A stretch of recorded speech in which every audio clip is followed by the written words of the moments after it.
Hi, everyone. Welcome to our show about quantum computing. Today, we're going to ask some exciting questions to learn more about this amazing topic.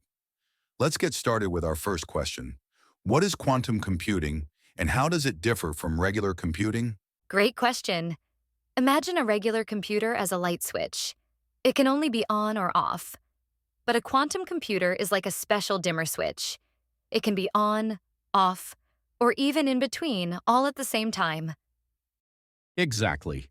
Regular computers use bits that are either 0 or 1. In contrast, quantum computers use qubits, which can represent 0, 1, or both at the same time. That's what makes quantum computers super powerful. What are qubits, and how are they different from regular bits? Qubits are the building blocks of quantum computers.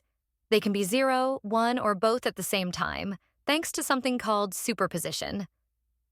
Regular bits, on the other hand, can only be one or the other. Right. Because qubits can hold more information at the same time, they allow quantum computers to perform many calculations at once, making them much faster for certain problems. Can you name one famous scientist who helped develop the ideas behind quantum computing? One famous scientist is Richard Feynman.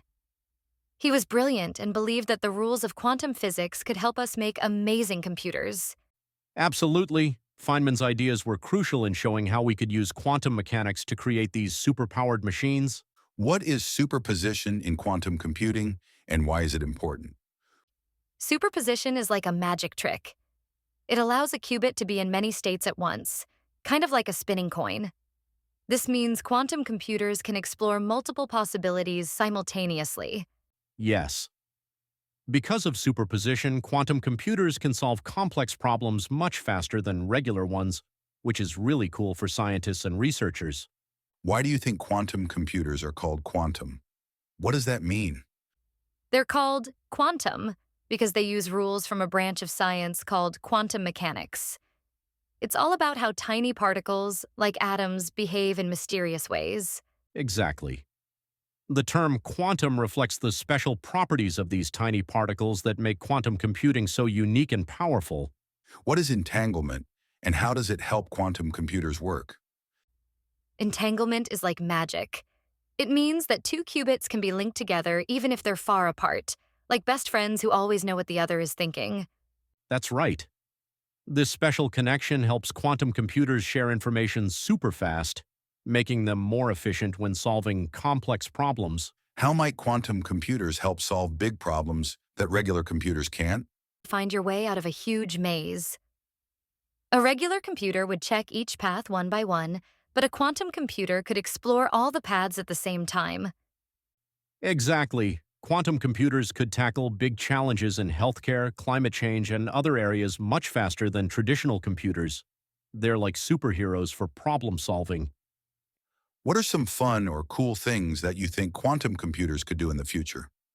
In the future, quantum computers might help us build super-fast spaceships or design new medicines to cure diseases.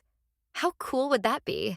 And imagine having a tiny quantum computer that could translate any language in an instant or even create music just from your thoughts.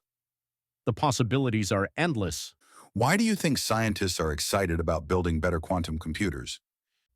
Scientists are excited because better quantum computers can help us unlock new discoveries.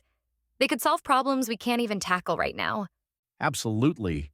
Think of all the great advancements in science and technology that could come from understanding the world better.